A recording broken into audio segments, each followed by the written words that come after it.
प्रिय छात्रों, एनसीईआरटी गणित कक्षा 10वीं में आप सभी का स्वागत है। पिछले वीडियो में हमने प्रश्नावली 1.2 का चौथा क्वेश्चन सॉल्व किया था। आज हम 5 नंबर क्वेश्चन का सॉल्यूशन देखेंगे। तो चलिए इसको सॉल्व करते हैं। तो क्वेश्चन एक बार देख लेते हैं। जांच कीजिए कि क्या किसी प्राकृतिक संख्या n के लिए संख्या 6 पावर n अंक 0 पर समाप्त हो सकती है।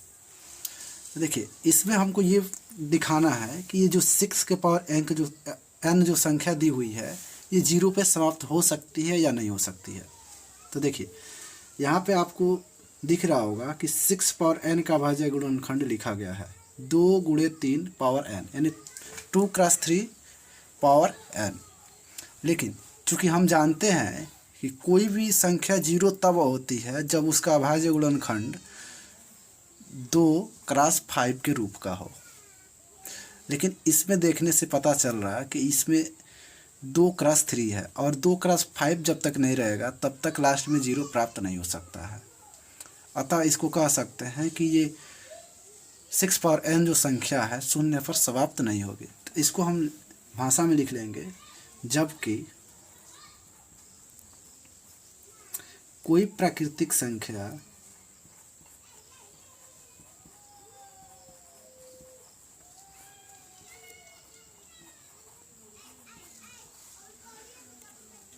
जो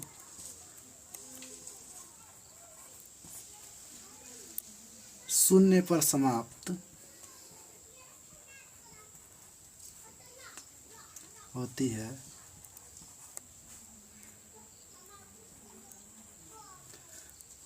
उसके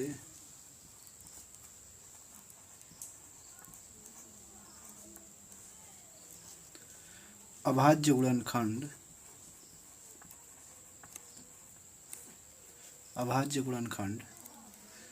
2 गुणे 5 के पावर n के रूप का होता है।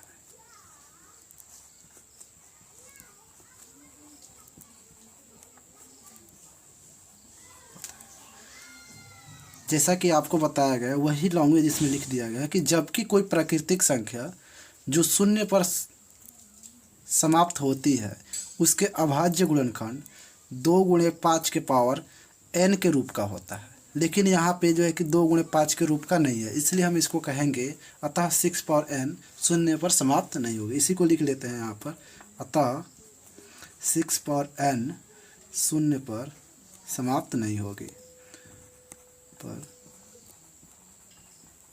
समाप्त नहीं होगी। ये हमारा क्वेश्चन। हमारा अगला क्वेश्चन है 6 नंबर। व्याख्या कीजिए कि 7 गुणे 11 गुणे 13 प्लस 13 और 7 गुणे 6 गुणे 5 गुणे 4 गुणे 3 गुणे 2 गुणे 1 प्लस 5 भाज्य संख्याएं क्यों हैं। इसमें हमको ये दिखाना है ये संख्या भाज्य क्यों है। तो हम बताना चाहते हैं आपको, भाज्य संख्या वह कही जाती है जिसमें एक या स्वयं संख्या के अलावा भी कोई 2 या 3 गुणा अन्य जो है कि अभाज्य गुणनखंड प्राप्त होता हो। तो हम सबसे पहले इसको जो है कि देखते हैं कि ये भाज्य क्यों है। तो इसको हम एक मान लेते हैं, ए कोई संख्या है, तो इसको मान लेते हैं। तो लिख देंगे यहाँ पे, माना कि ए बराबर 7 गुणे 11 गुणे 13 प्लस 13। अब हम इसको सॉल्व करना स्टार्ट करते हैं। जब इसको हम आगे की तरफ सॉल्व करेंगे तो इसमें हमको देखने को मिल रहा है कि 13 दोनों में है, यानी 13 ये यहाँ से कॉमन हो जाएगा। तो जब यहाँ से कॉमन करेंगे तो हो जाएगा 7 गुणे 11 प्लस 1। अब इसे जो अंदर ब्रैकेट का अंदर जो है उसको हम सॉल्व कर लेते हैं। तो ये हो जाएगा 13, अब ब्रैकेट हटेगा तो गुणा का चिन्ह लग जाएगा। 11 सत्ते 77, 77 और 1 78, यानी 13 गुणे 78। देखिए, इसको देखने से ये पता चल रहा है 13 और 78 को कि इस संख्या में एक के अलावा भी 2 और गुणनखंड है जो इस संख्या को विभाजित करते हैं, मतलब इसका अभाज्य गुणनखंड प्राप्त होता है। मतलब 13 और 78 और मान लो ये जो भी संख्या हो उस संख्या और 1, इसमें 4 जो है कि कम से कम जो है कि गुणनखंड प्राप्त हो रहा है। इससे ये पता चल रहा है कि ये जो संख्या होगी भाज्य संख्याएँ होगी। तो इसी को लिख लेते हैं लैंग्वेज में पे अतः यह एक भाज्य संख्या है।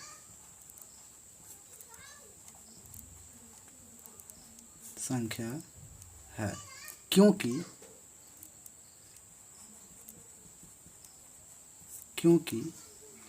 इसके अलावा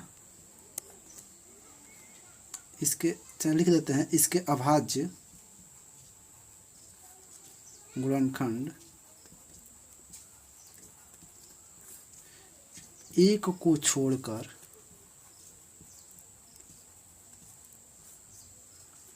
अन्य दो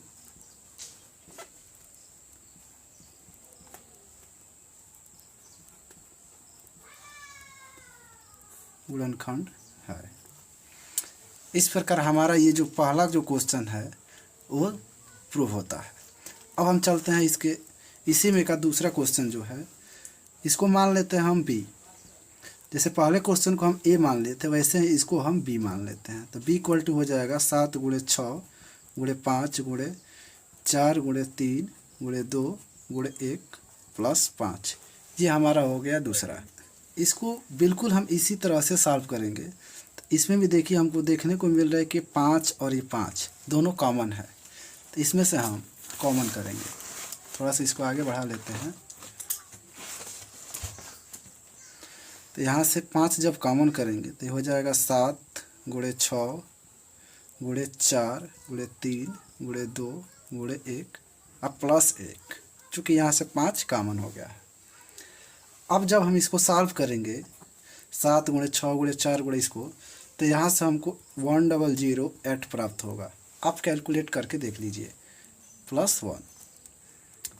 फिर हम यहाँ से इसको जब हम ये ब्रैकेट जब तोड़ेंगे तो यहाँ पे मल्टीप्लाई आ जाएगा और ये हो जाएगा 1009। इस क्वेश्चन में भी हमको देखने को मिल रही है कि एक के अलावा दो गुणनखंड मिल रहे हैं, 5 और 1009 प्राप्त हो रहा है। इसलिए इसको भी हम कहेंगे कि ये भाज्य संख्या है। यदि एक के अलावा यदि दो गुणनखंड नहीं मिलते तो हम इसको कहते कि ये भाज्य संख्या नहीं है। लेकिन ऐसा कुछ नहीं हो रहा है, यहाँ पे एक के अलावा दो गुणनखंड मिल रहे हैं, तो हम कहेंगे कि यह भी एक भाज्य संख्या है। इसको भी वही भाषा लिखेंगे, अतः यह एक भाज्य संख्या है, क्योंकि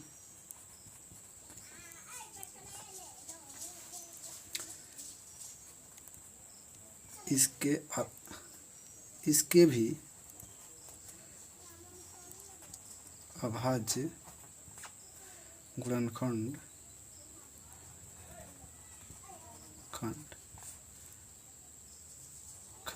एक को छोड़कर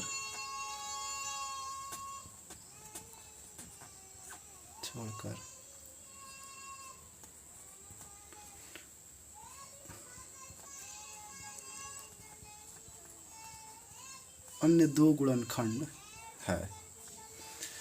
सेम ऐसे ही क्वेश्चन में भी लिख देंगे, अतः एक भाज्य संख्या है अतः यह एक भाज्य संख्या है क्योंकि इसके भी अभाज्य गुणनखंड एक को छोड़कर अन्य दो गुणनखंड है। इस प्रकार हमारा दोनों क्वेश्चन जो है प्रूफ होता है। अगर ये वीडियो आपको पसंद आता हो, क्वेश्चन समझ में आता हो, तो प्लीज़ लाइक करें और शेयर करें।